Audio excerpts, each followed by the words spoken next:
गुरुदेव की जय। बंदी छोड़ कबीर साहिब की जय। बंदी छोड़ गरीबदास जी महाराज जी की जय हो। स्वामी रामदेवानंद जी गुरु महाराज जी की जय हो।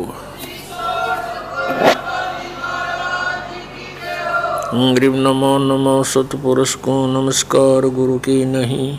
सुर नर मुनि जन साधुआं संतों सर्वस दे नहीं। सतगुरु साहेब संत सब डंडो तुम प्रणाम। आगे पीछे मध हुए तिनको जा कुर्बान। पुण्यात्मा, परमात्मा साकार है और एक स्थान पर विराजमान है, वो नर आकार है। आपको दिखाते हैं ढेर सारे प्रमाण वेदों में कि परमात्मा साकार है, नर आकार है, ऊपर के लोकों में विराजमान है, वहाँ से गति करके आता है और अपने तत्व ज्ञान को स्वयं ही सुनाता है, बताता है। कवियों की तरह वो आचरण करता है। जो ये कहते हैं कि परमात्मा निराकार है और वेदों में निराकार लिखा है, उन्होंने वेदों का कैक है भी पता नहीं। और महर्षि दयानंद पूर्ण रूप से अज्ञानी थे, उनको वेदों का कैक है भी ज्ञान नहीं था। आपके सामने आप ढेर सारे प्रमाण प्रस्तुत करते हैं। पुण्यात्माओं, ये दयानंद के चेले कहते हैं रामपाल ने ना तो संस्कृत आती, ना वो विशुद्ध रूप से उच्चारण कर पाता। अरे भले आदमियों, जैसे कोई बालक है, छोटा सा बच्चा तोतला बोलता हो तो माँ उसकी सारी भाषा समझती है। भी केव चाव है, दूध मांगे है, रोटी मांगे है। रोटी कहेगा तो भी माँ समझ जाएगी रोटी मांगे है। हाँ, दूध दू करेगा तो भी समझ जाएगी दूध मांगे है। तो नो समझ लो, दास उस परमात्मा का बालक है और मेरा परमात्मा मेरी सारी भाषा समझता है। और इन आचार्यों ने और इन विद्वानों ने, दयानंद के चेलिया ने सारी उम्र खोदी गछामी गछामी करत्या ने। और ये दयानंद के चेले ने कहे रामपाल ने वैदिक रीति से वेद नहीं पढ़े। ये दयानंद तुमने पढ़ रखे वेद काट दी टाट, ज्ञान भर दिया, कख भी नहीं पता इन लोगों को।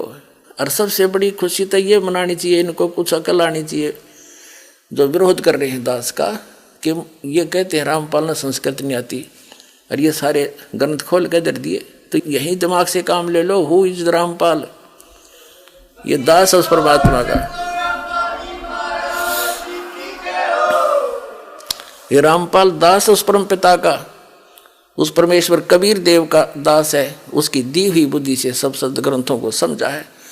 कहते 9 मन सूत उलझिया, ये ऋषि रहे झकमार। और सतगुरु यानी तत्वदर्शी संत ईसा सुलझा दे, उलझा न दूजी बार। अब ईसा सुलझा दिया है,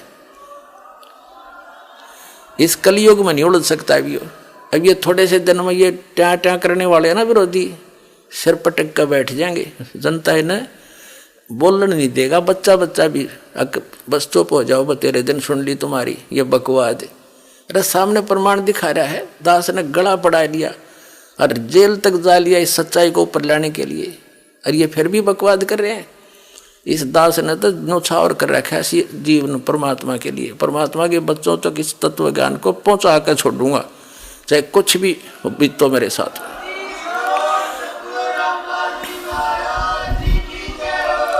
गदर मचा रखे नकली संतों, आचार्यों, शंकराचार्यों ने, दुनिया डबो दी। इतने बोल जी उनको नाश करें, इनको पता नहीं कि इतना कीमती जीवन है इनका। और इस सत साधना से इनको यहाँ भी सुख है और वहाँ जाएंगे जहाँ सदा सुखी। जा जाने के बाद फिर साधक कभी लौट कर नहीं आता। तो महर्षि दयानंद